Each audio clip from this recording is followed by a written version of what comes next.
예, 감사합니다. 그러면은 강의를 시작하도록 하겠습니다. 이거구나. 예, 시작하도록 하겠습니다. 저도 이제 해외 주식 투자를 되게 즐겼었는데요. 뭐 하다 보니까는 여러 나라를 하게 됐습니다. 예전에는 이제 뭐 여행 가다 보니까 여행 비용이 너무 아까워서 그냥 그 나라 간 김에 그 나라 주식들까지 좀 찾아보다가 굉장히 매력적인 사업들이 있더라고요. 이제 우리나라의 기준으로 봤을 때는 그 나라의 사업이 이해가 안 되지만 그쪽 나라의 또 이제 기준으로 보게 되면은 또 말이 되는 사업들이 있습니다. 대표적으로 우리나라 같은 경우는 이제 금융이랑 산업이 분리가 돼 있잖아요. 외국 같은 경우는 금산 분리가 안 돼 있는 나라들이 굉장히 많이 있었고, 실제로 뭐 금융회사, 은행이 자기 밑에 계열사를 1,000개 이상 가지고 있는 경우도 많았고요.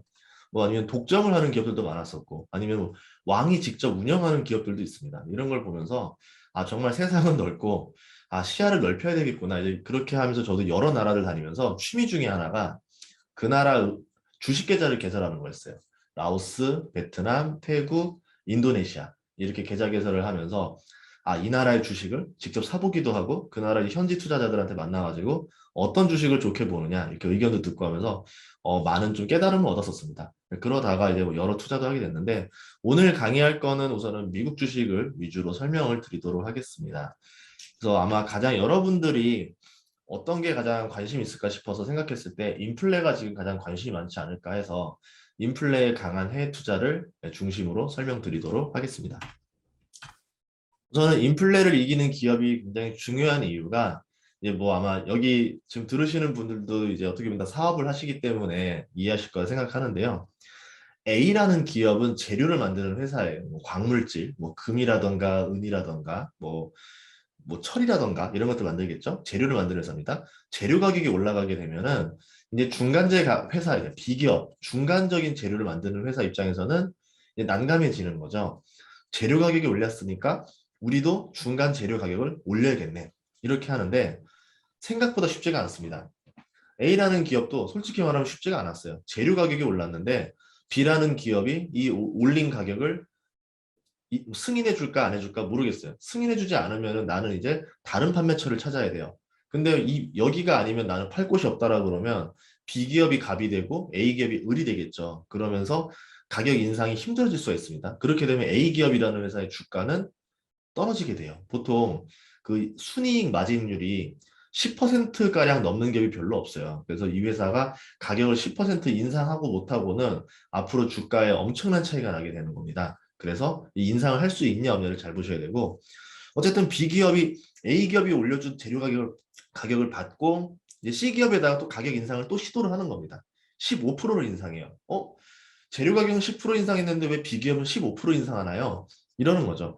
10% 인상을 해줬는데 아마 이 기업이 지금 상황상 조만간 또 인상을 할 수 있으니까 우리가 인상을 3번 하는 것보다 차라리 깔끔하게 2번 하고 많이 하는 게 낫다 이건 거거든요. 그래서 인상하는 횟수를 낮게 하기 위해서 좀 더 많이 합니다. 앞으로 더 올라갈 거라고 예상을 하고 올리는 거죠. 그렇게 해서 15%를 올립니다. 이제 C기업은 완성품을 만드는 회사예요. 이제 이 회사 입장에서는 중간재 가격을 15% 받았기 때문에 이제 우리는 20%를 올려야겠다라고 하는데 마지막에 있는 C 기업은 누구한테 팔아야 되느냐? 고객한테 팔아야 됩니다. 뭐 대표적인 케이스로 치면 임플란트도 그렇게 되겠죠. 예를 들어서 A라는 회사가 금값이 올랐어요. 이제 금이 올라서 중간재 회사에다 납품을 했는데 중간재 회사는 임플란트 회사에다 납품을 해야 되는 거고 임플란트 회사는 다시 어떻게 해야 되니까 이제 고객들한테 또 납품을 해야 되는 거죠. 근데 이 과정에서 가장 강한 기업이 있고 약한 기업이 있어요. 이 고리에서. 이런 것들을 보시면 좋을 것 같아요. 투자할 때 지금 인플레 상황이 전방위적으로 다 벌어지고 있으니까 내가 투자하고 있는 업종에서 지금 내가 A에 투자하고 있는 건가 C에 투자하고 있는 건 잘 보시면 좋을 것 같습니다. 그래서 지금 저는 인플레 상황이라서 B 과정, 중간재에 있는 기업에는 투자를 안 하고 있어요. 지금 가격에 대해서 굉장히 어려운 거죠. A라는 기업한테 갑질을 당할 수도 있는 거고 C라는 기업한테 갑질을 당할 수도 있으면서 본인이 샌드위치가 될 수 있다는 거죠. 반면에 C라는 회사는 고객을 마주보고 있잖아요. 그러면은 고객한테 가격을 던질 수가 있는 거죠. 그럼 가격을 전가할 수가 있는 건데 기업도 여러 가지가 있습니다. 내가 제품 가격을 고객한테 전가했을 때 고객이 전혀 부담스러워하지 않는 제품들이 있고 그렇지 않은 경우도 있죠. 대표적으로 저는 스타벅스를 예시를 많이 드는데 스타벅스 가격이 20% 올랐다 하더라도 고객이 그렇게 많이 떨어져 나가진 않습니다. 물론 좀 떨어져 나가겠지만 반면에 이디야라던가 메가커피라던가 1ml 라떼 같이 요새 좀 저가형 커피들 많잖아요. 여기가 가격을 20% 인상한다고 하면은 고객들이 떨어져 나가는 속도가 굉장히 클 겁니다. 그래서 지금 여러분이 투자하는 기업 중에서 C단, 고객을 마주하는 단에서 앞으로 고객이 가격을 올려도 떨어져 나가는 기업이냐 아니냐를 잘 보시고 투자하셔야 될 것 같고 A라는 기업의 장점은 뭐냐면 인플레를 발생시키는 회사긴 하지만 이 회사는 내 뒤에서 나한테 가격을 전가하는 회사가 없어요.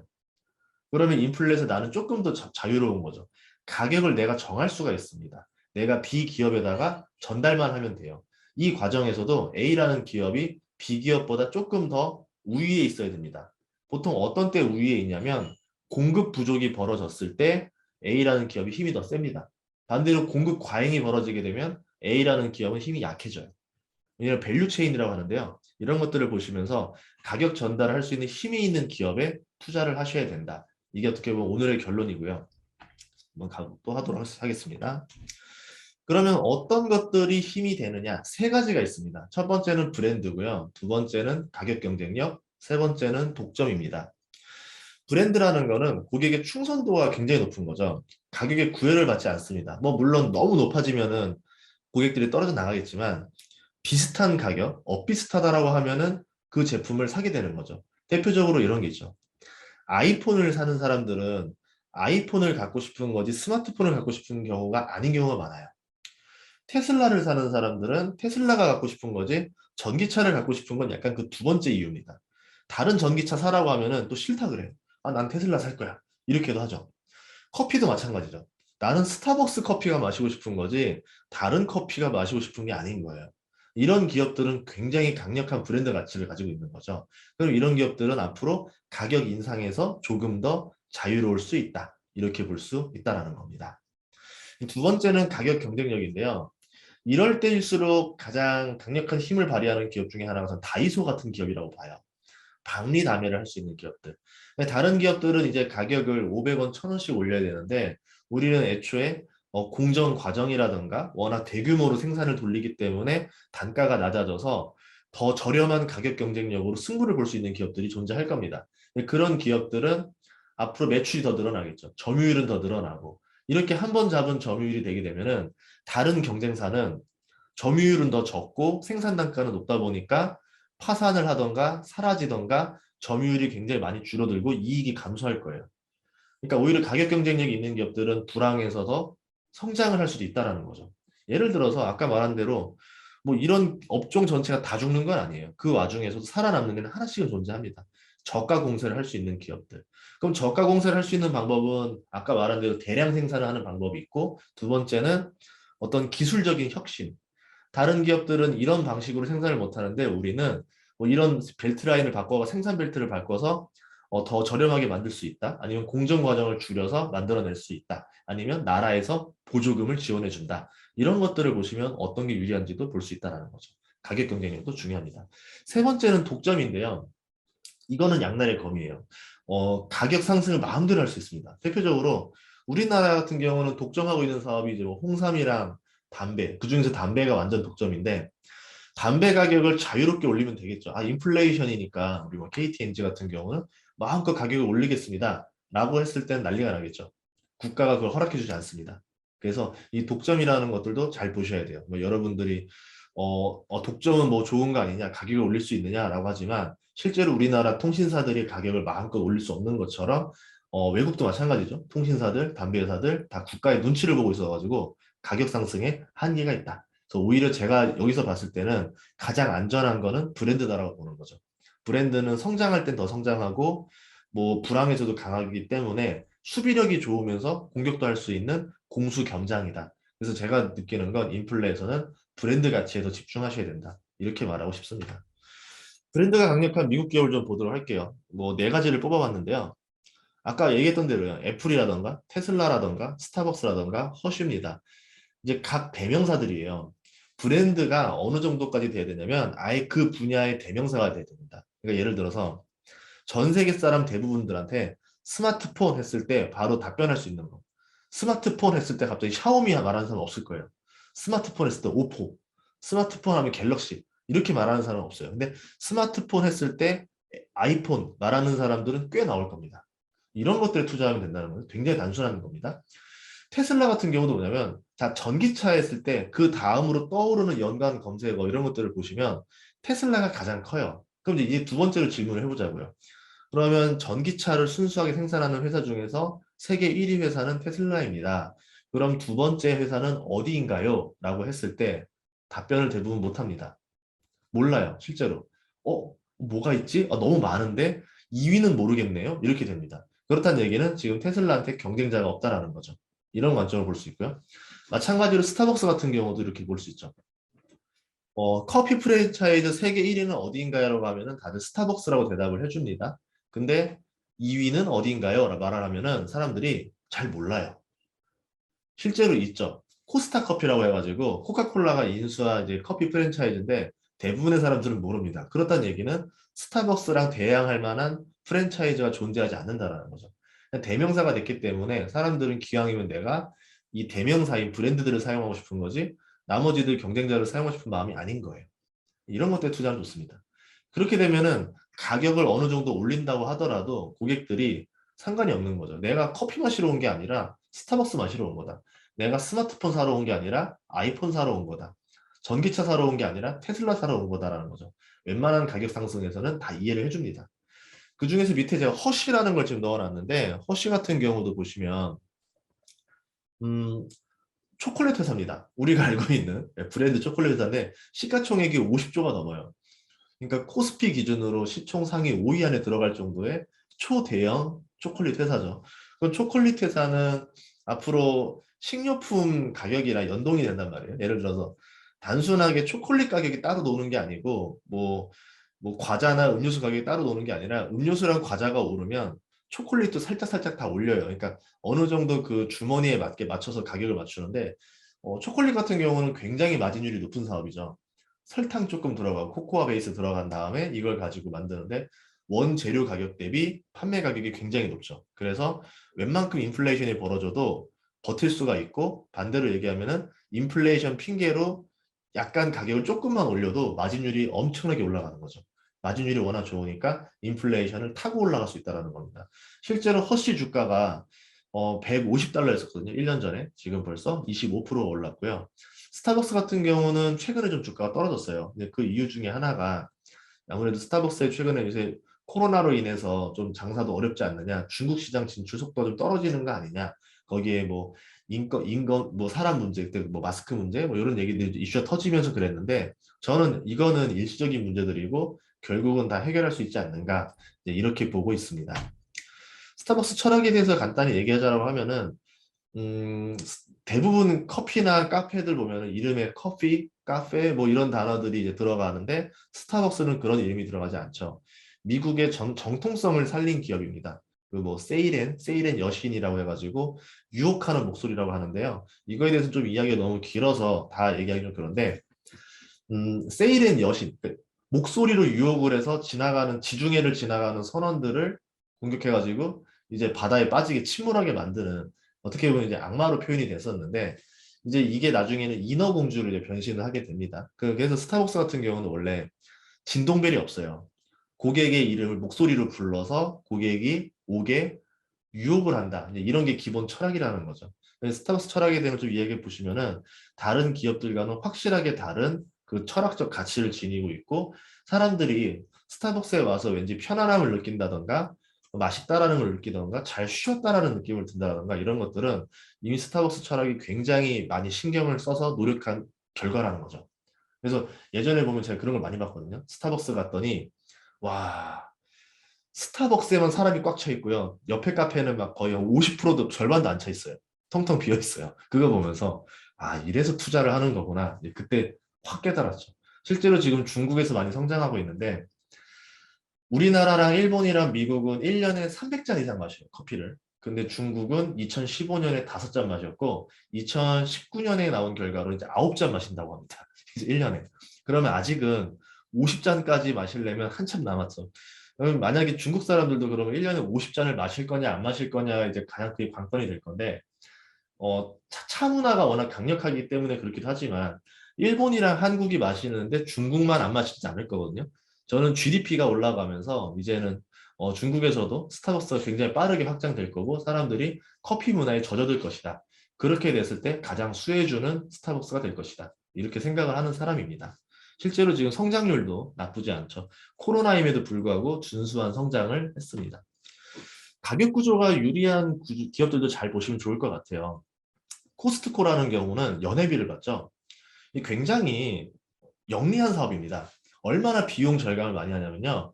보통은 우리가 신용카드를 아무거나 긁잖아요. 마트 가서. 근데 코스트코는 그게 안 돼요. 딱 신용카드 회사 하나 거만 긁을 수가 있어요. 지금 현대카드죠.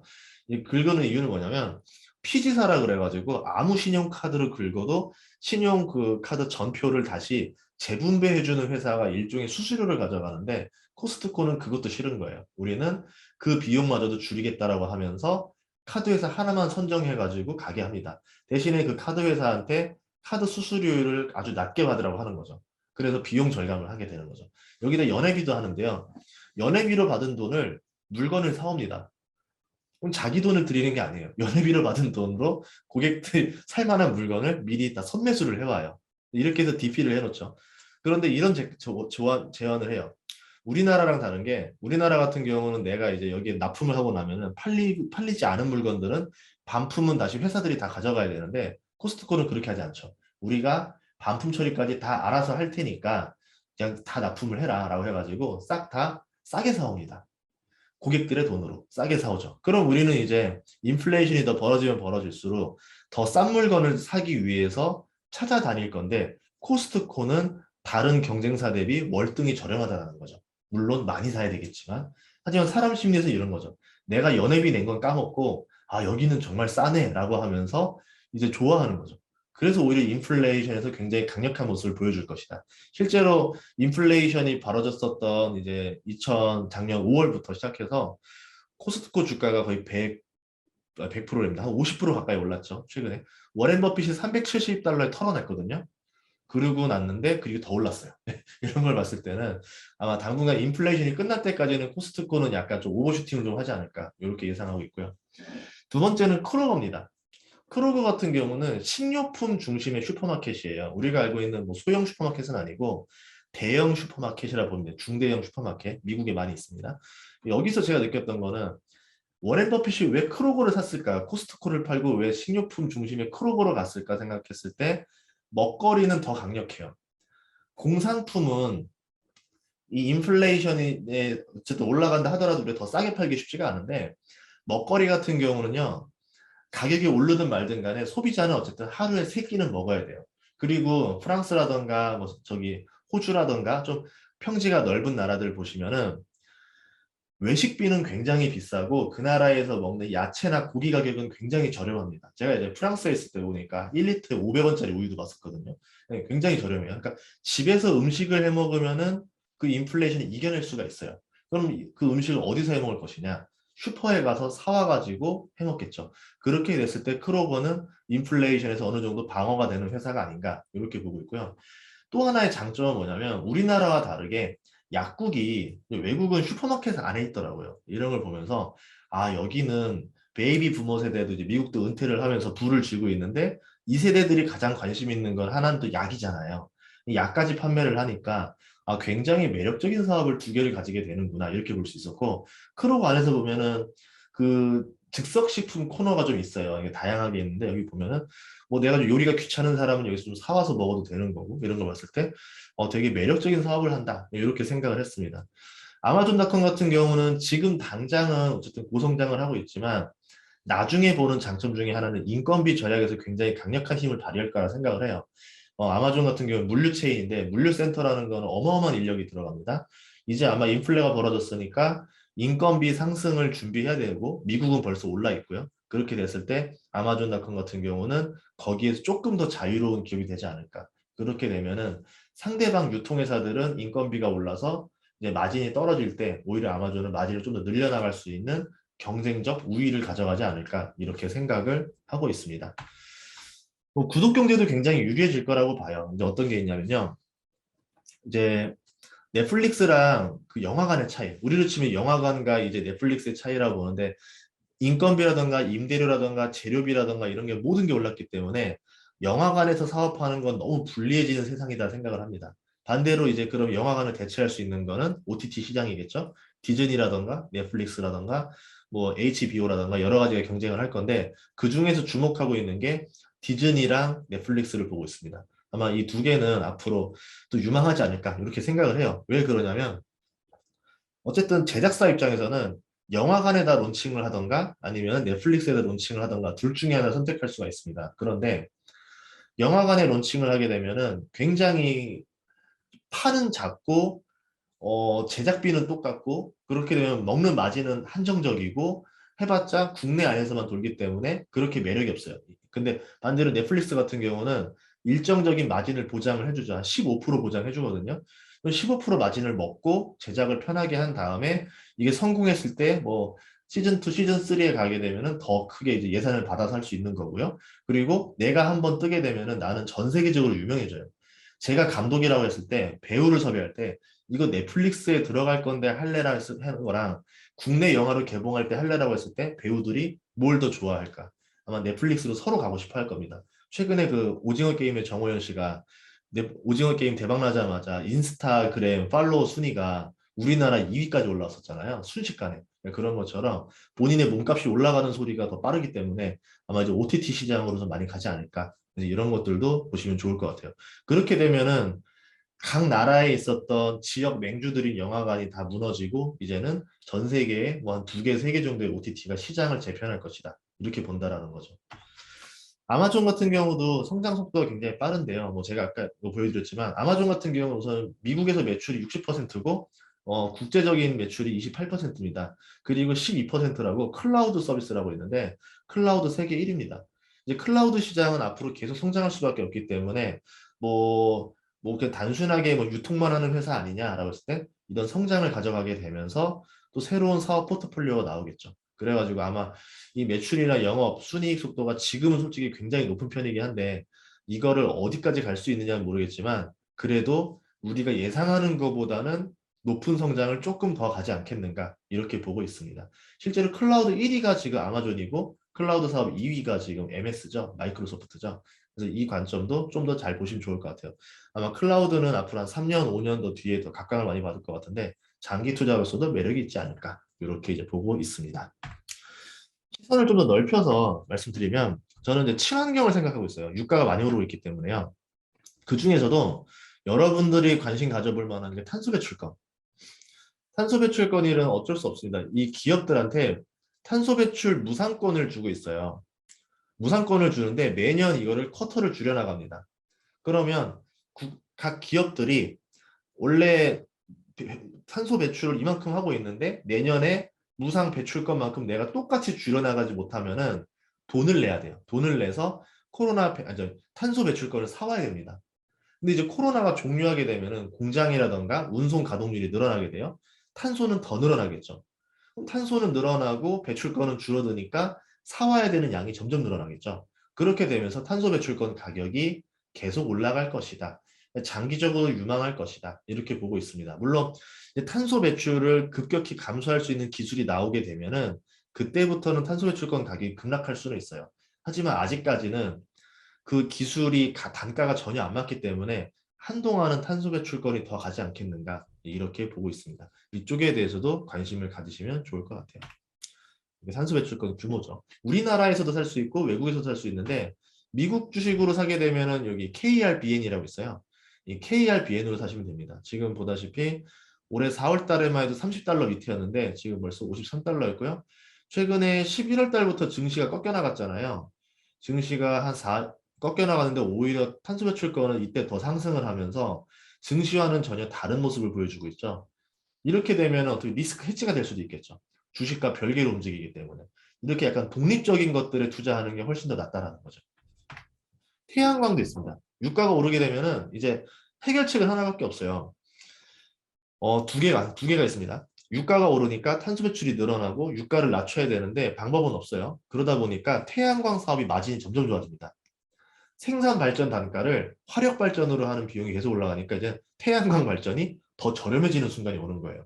그럼 국가 입장에서는 태양광 발전 설치 계획을 요 정도만 생각했는데 이게 석유보다 더 싸니까 이렇게 늘립시다라고 하면서 계획을 확 늘릴 수가 있겠죠.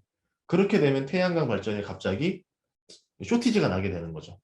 그랬을 때 인플레이션에서 가장 강력한 데가 어디냐라고 하면은 저는 여기 맨 첫 단, 폴리실리콘을 보고 있습니다. 폴리실리콘 뒤에는 전기료밖에 없거든요. 전기를 얼마나 싸게 끌어올 것이냐인데 이 기업들은 재밌는 게 태양광 회사니까 최근에 하는 거예요. 태양광으로 얻은 전기로 다시 태양광 폴리실리콘을 만들어요. 그래서 완전히 이제 그냥 그린 에너지를 뽑겠다라고 하는데 기존에는 석탄 발전을 뽑았거든요. 그러면서 석탄 가격이 올라가니까 태양광 회사들 주가가 좀 별로 안 좋았었는데요. 말레이시아에 있는 OCI라는 회사는 수력 발전을 하고 있고요. 그래서 좀 더 자유롭고 중국에 있는 회사들은 석탄 발전이었는데 최근에는 좀 더 다른 방식으로 뽑아내려고 하고 있다. 그렇게 되면서 여기가 먼저 가격의 시작단을 알리기 때문에 폴리실리콘이 조금 더 낫지 않을까 이렇게 보고 있습니다. 뭐 여러 회사들이 있는데요. 대표적으로 미국 주식에서는 다초 뉴 에너지라는 회사가 있습니다. 중국 회사인데 이제 미국에 상장한 케이스죠. 여기는 중국에 있는 회사 중에서는 통이라는 회사, 상하이 증시에 상장되어 있고요. 보리협품이라는 회사는 홍콩 증시에 상장되어 있습니다. 셋 다 중국 회사라는 점. 우리나라 회사에서는 OCI라는 회사가 있고요.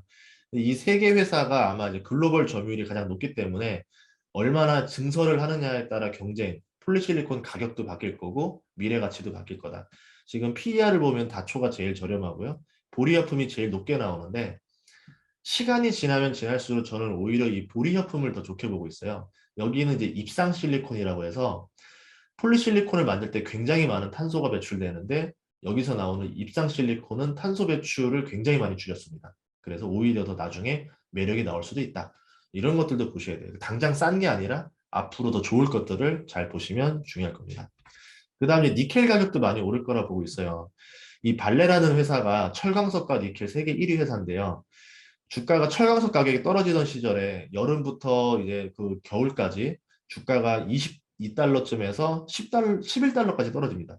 정확하게 반토막이 났죠. 그러다가 이제 다시 니켈 가격이 또 오르고 철강석 가격이 반등을 주면서 11달러에서 17.8달러까지 지금 한 두 달 반 만에 이렇게 올랐습니다. 배당도 굉장히 많이 나오죠. 이 회사의 장점은 브라질 회사인데 미국에 상장되어 있고 수익이 나는 만큼 거의 다 배당을 투하해요. 그래서 저번 배당 때 거의 수익률 20%가 나왔어요. 배당 수익률. 그래서 어마어마한 배당을 자랑한다. 잘 벌 때는 시원하게 준다 이거였고요. 이거보다 좀 더 성장성 있는 회사는 발레 인도네시아라는 회사가 있어요.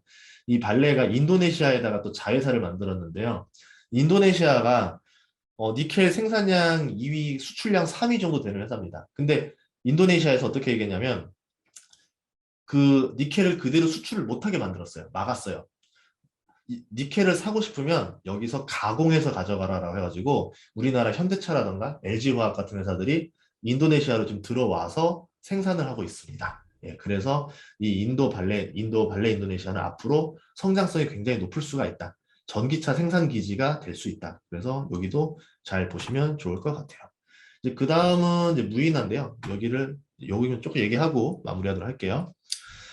키오스크가 많이 늘어날 거라 봐요. 인플레이션이 지속되게 되면은 이제 본격적으로 임금 인상이 벌어질 거고 그렇게 되면 키오스크랑 무인 가게가 확대가 될 겁니다. 그럼 몇 년 안에 이제 키오스크랑 무인 계산기 수요가 급증하게 될 건데요. 이때 이제 제가 보는 거 세계 1위 회사의 NCR 그리고 세계 2위 회사인 디볼드 닉스노르프가 매력이 있지 않을까 이렇게 보고 있습니다.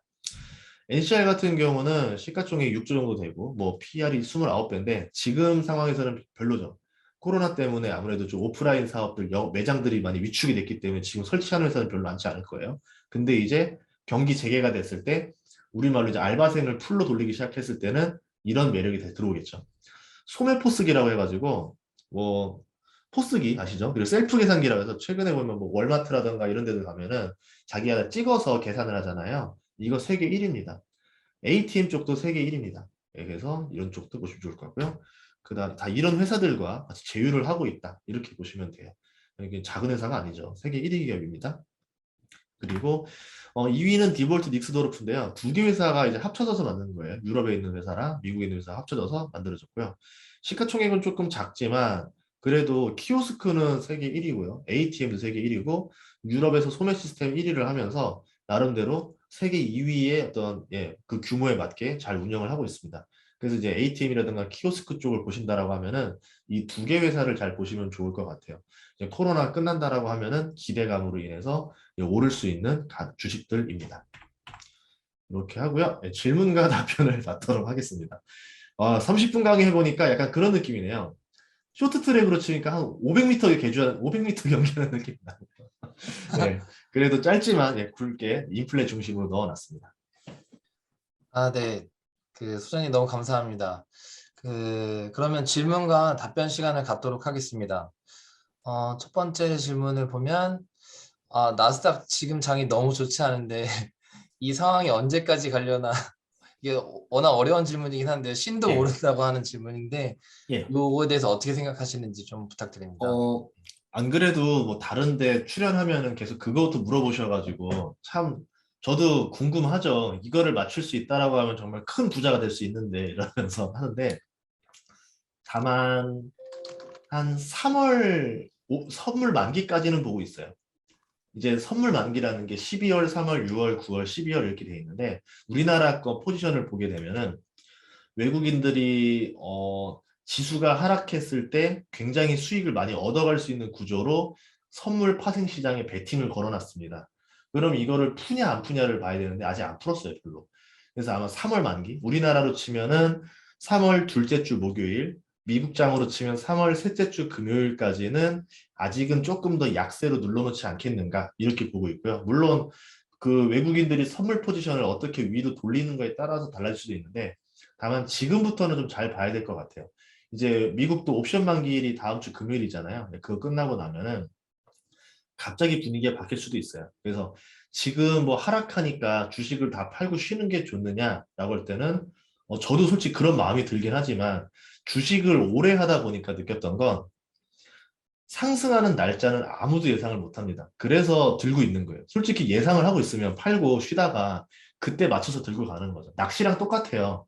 제가 찌를 던져놨는데 물고기가 하도 안 물어요. 근데 그렇다고 해서 이 찌를 걷고 라면 편하게 끓여 먹고 싶지만 낚시꾼 중에서 그런 사람 아무도 없거든요. 찌는 다 걸어놓고 라면을 먹습니다. 왜? 이게 또 언제 물지 몰라요. 딱 그 순간이에요. 찰나의 순간이에요. 네, 그래서 저도 그냥 기다리고 있습니다. 네. 유튜브 들으면 항상 소장님께서 비유를 많이 아, 예. 해주시는데 삼국지 같은 걸로 많이 아, 해주시는데 역시 비유가 참. 다음 질문으로 넘어가겠습니다. 예. 주린이 분이신데 주식을 시작하며 책을 구입해서 읽어보려는데 과거 감명 깊었던 책을 좀 추천 부탁드린다고 질문이 들어왔습니다. 예.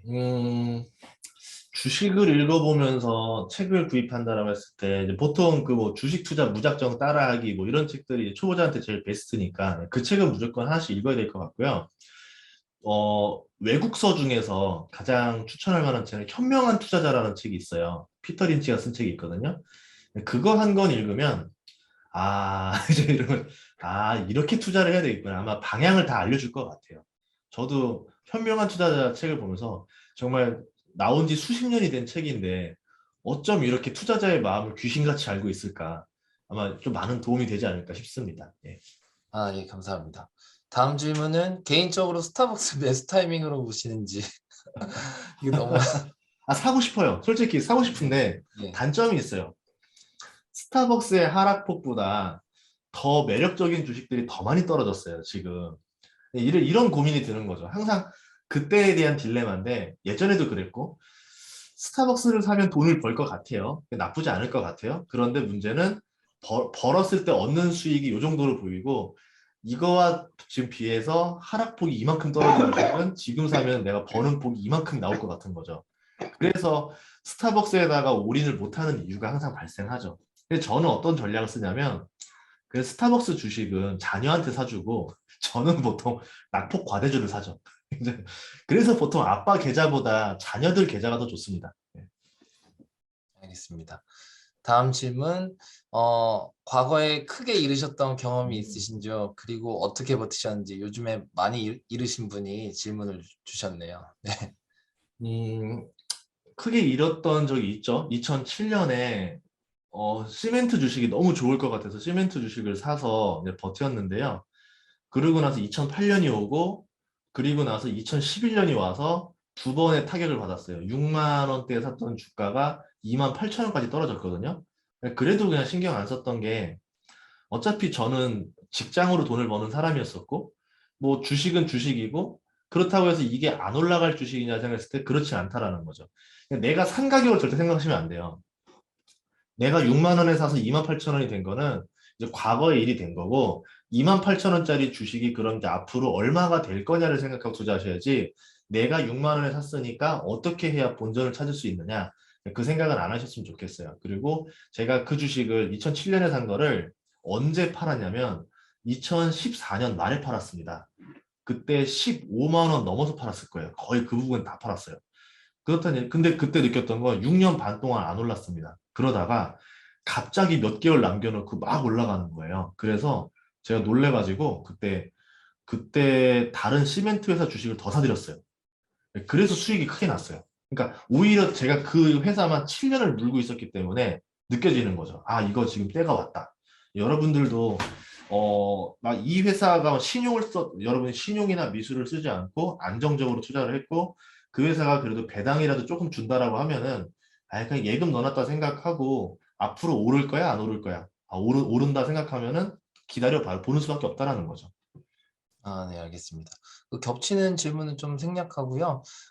빅테크의 5년 후를 어떻게 보시는지요? 그리고 메타버스는 지금 거품이 많다고 생각하시는지 또는 명확한 실체가 있다고 보시는지요? 개인적으로는 메타도 그렇고 약간 거품이 꼈다고 보고 있는데 고견 얻고 싶습니다. 이렇게 또 질문이 왔습니다.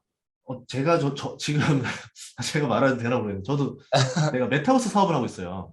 아, 의외로 교육적으로 메타버스를 이제 뭐 플랫폼 만들고 있는데, 제가 느낀 건 그래요. 아직은 부족해요. 기술력이 좀 부족해요. 그러니까 한 5년 뒤에나 찾아와야 될 게 코로나로 인해서 좀 빨리 당겨온 게 아닌가라는 느낌이죠. 그러다 보니까 우리가 원하는 기대감과 지금 현실적인 기술의 괴리가 많이 벌어져 있지 않을까. 그래서 막 메타버스라고 하지만 막상 메타버스를 생활화하기에도 쉽지가 않아요. 써보는 것뿐인 거지. 시간이 좀 걸리지 않겠나? 한 3에서 5년은 봐야 되지 않나?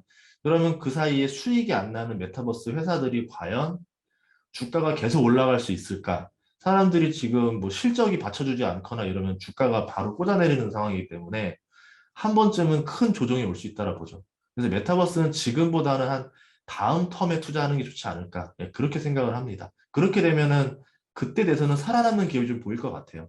2000년대에 IT 버블 벌어졌을 때 대부분의 인터넷 회사들 주가가 다 올랐는데, 결국 시간 지나서 살아남은 거 보니까 네이버 하나 살아남았고요.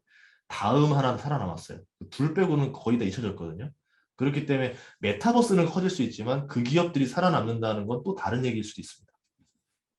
질문들이 다 엄청 어려운 질문들인데 바로바로 대답을 해주셔서 되게 깜짝 놀라고 있습니다. 네. 어차피 매수 매도 추천은 아니기 때문에 편안하게 대답해 주시면 될 것 같습니다.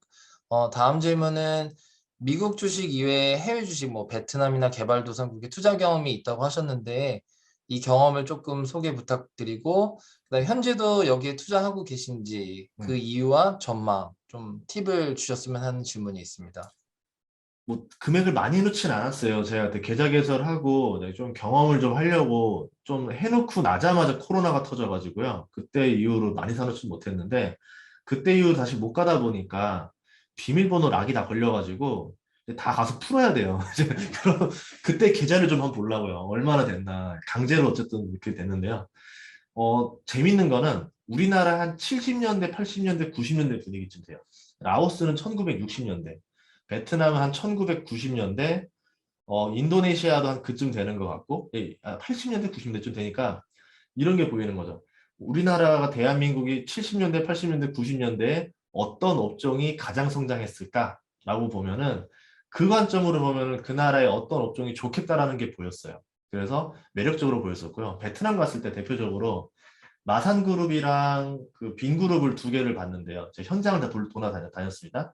빈그룹은 얘네는 잘못하면 망할 수도 있겠다 싶어가지고 투자하지 않아야 되겠다는 결정을 내렸고요. 거기는 약간 대우그룹의 향기가 났었어요.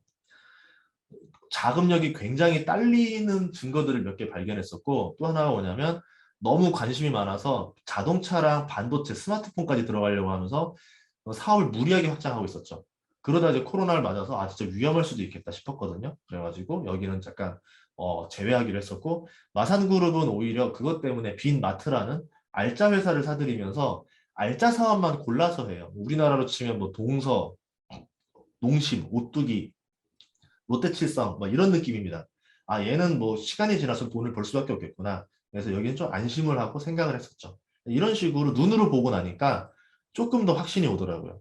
이렇게 여행하면서 투자하시면은 나중에 비행기 값은 좀 뽑지 않을까 생각합니다. 네. 아, 예. 어, 이 질문도 네. 상당히 어려운 질문인데, 그 대표님만의 투자 원칙, 뭐, 분명히 있으실 텐데, 말씀 아, 주실 수 있으신지, 예. 음, 쌀 때 사자예요. 그러니까 비쌀 때는 못 산다는데, 그럼 언제 쌀 때 살 수 있느냐가 이제 그게 제일 기술이죠. 첫 번째가 남들이 관심 없는 주식을 사야 돼요. 근데 남들이 관심 없는 데는 다 분명히 이유가 있습니다. 근데 이제 그걸 발견하는 거죠. 난지도 쓰레기 안에서도 이렇게 뒤지다 보면 고물상에 있는 물건 뒤지다 보면은 남들 눈에는 다 쓰레기로 보이는데 제 눈에는 이거 이렇게 하면 써먹을 수 있을 것 같은데라는 아이디어가 나오는 기업들이 하나씩 존재를 해요. 거기에 투자를 하는 거예요. 어떻게 보면 고물상 투자법이죠. 근데 그렇게 했을 때 이거를 잘 만들어서 수익이 크게 나면은 돈을 많이 벌겠죠. 그리고 저는 굉장히 저렴한 가격에 사왔기 때문에 여기서 손실이 난다 하더라도 그렇게 큰 손실을 입지 않습니다. 근데 반대로 남들이 되게 환호하고 좋아하는 주식을 따라 사게 되면은 이게 탈나는 경우가 굉장히 많아요. 당장은 돈을 버는 것 같은데 조금 지나고 나면은 그 차익 실현이라든가 막 매도가 확 나오면서 갑자기 다시 원래대로 주가가 돌아가거든요. 그러면 저는 엄청난 피해를 볼 수가 있죠. 당장 확률이 높고 손실 날 가능성이 큰 걸 투자할 거냐 아니면은 지금 수익이 좀 별로 안 날 것 같이 보여도 나중에 시간 지나면은 제 가치를 발휘할 수 있는 거냐 이런 거에 투자를 좀 하는 편입니다. 그래서 좀 제 스타일은 약간 턴어라운드 투자를 많이 하고 있죠. 음. 실제로 뭐 그거 외에 뭐 아까 같이 안정적으로 흐름하는 거는 미국 주식으로 인플레 파이터라던가 유가 파이터 주식들에 좀 투자를 하고 있는 거고요. 예, 시간이 조금밖에 남지 않아서 이제 질문은 추가적으로 받지는 않고요. 두세 가지만 더 여쭤보겠습니다. 네. 한 분이 그 우리나라 상황, 뭐 대선이나 산업 상황, 뭐 코로나 상황을 반영했을 때 해외 투자할 때 고려해야 될 것이 있는지 이거를 좀 물어보셨는데, 거꾸로 고려해야 될 것 같아요. 지금 보면은 해외 투자자들이 우리나라 대선이나 이런 것도 생각했을 때 좀 고려를 많이 하는 것 같고, 그래서 좀 조금 더 보수적으로 보는 것 같아요. 대선 결과를 보고 나서 맞춰서 움직이지 않을까 이렇게 보고 있어요. 하필 선물 만기가 우리나라 선물 옵션 만기 날이 3월 10날이에요. 대선 날이 3월 9일입니다. 그러니까 이제 3월 선물 옵션 만기 끝나고 나서 방향을 정해도 늦지 않다라는 게 다 외국인이 그렇게 하고 있기 때문에 우리도 그 관점으로 보는 거고요. 그리고 이제 해외 투자를 할 때 고려해야 될 거는 뭐 저는 제일 코로나 끝나냐 안 끝나냐. 코로나가 끝난다라고 보면은 그동안 소외받았던 주식들이 엄청나게 올라갈 가능성이 높고 경기 민감주를 잘 보시면 좋을 것 같고요. 반대로 코로나가 끝나지 않는다라고 하면은 인플레 강력한 주식들, 아까 배웠던 주식들 위주로만 가야 돼요. 굉장히 탄탄하게 가지 않으면 위험할 수도 있다 봅니다. 아, 예.